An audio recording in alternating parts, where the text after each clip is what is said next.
Hello, it's Neil and Gwen from the Relationship Paradigm. Hello. This is Isolationship Day 39. The number's getting bigger, It is. but the sun is shining today, which is great.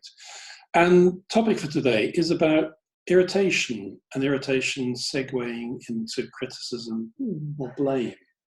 Because when you're locked up in the same space with your partner and children even, it's very likely that you're going to start to get even more irritated by things they're doing, which they may not be aware of the impact it's having on you.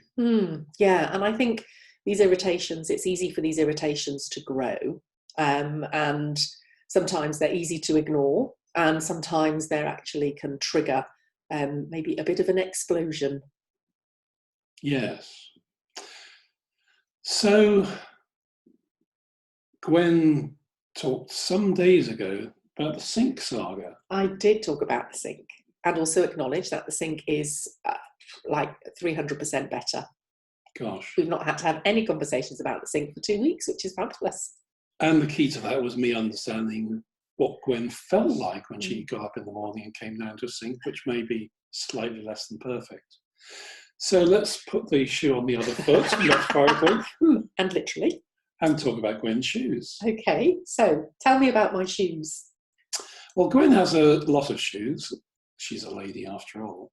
And they often appear in very strange places, like the middle of the floor. And I've got choices. I can get irritated by them. I can raise it with Gwen as an issue, or I could just let it go. And the thing to be aware of is we have 3 ego states. We can either be the parent, or the adult, or the child. And if you're going to have a conversation about stuff which is irritating you, it really needs to be an adult to adult conversation. Yes, because it's very easy to go into what we call a critical parent. Yeah. And for you to tell me off about the fact that my shoes may have just been put handily for when I want to put them back on my feet again. Wherever that might be. Wherever that might be. And I might go into critical parent mode. If I go into that, what can impact on you, Gwen? I become a bit of a rebellious child. It's true. And I want to disregard that and kind of go, well, there's nothing wrong. What's wrong with them being there? I'm just about to put them back on my feet again. They're handily placed, ready for me to wear. What's your problem? Sometime within the next 24 hours. Maybe, or the next couple of days. What's your problem? None at all. Just I may fall over them, which would be a shame. So, have we managed to have an adult-to-adult conversation about it? No, but what I'm really interested to know is what is important to you about shoes being put away, because we've not had that conversation yet. Okay. So tell me. It's about, one is they're a trip hazard, particularly if I'm walking around in the middle of the night. Okay. Secondly, I think it looks a bit messy. I mean, there are places for shoes to go. There are places where shoes should only be if they're attached to somebody's feet. Okay. And it's the number of shoes as well, which I spy in my trips around the house. Seem to be in fairly random locations. So He's exaggerated. I've gone into amused interest, I suppose. Okay. So how do you feel when the shoes are all tidied away? That's okay. It's nice to have a clear floor, but I'm not particularly controlling about it. Okay. I don't expect perfection. Okay. But yes, is it a big issue for me? No. Does it occasionally irritate me? Sometimes, but I've decided just to break that cycle and to accept the fact that's Gwen as she is, and I love her for what she is, and do I really need to change that? You love me and my shoes. They go together. So what's the learning in it for you, Gwen?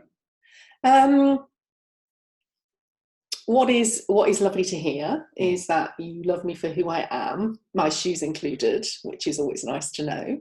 I'm also conscious that when I see you tripping up over my shoes, which you have done occasionally, the impact that that has on you, and that can cause you to get a little bit frustrated with them. And you have been known to kick my shoes across the floor. Gently. Gently, obviously, not in any really angry way. So for me, it's a habit. It's a habit that I've built up, which is a bit of a bad habit of my shoes just being left where I take them off. And I'm joking about the fact that I'm about to put them back on again.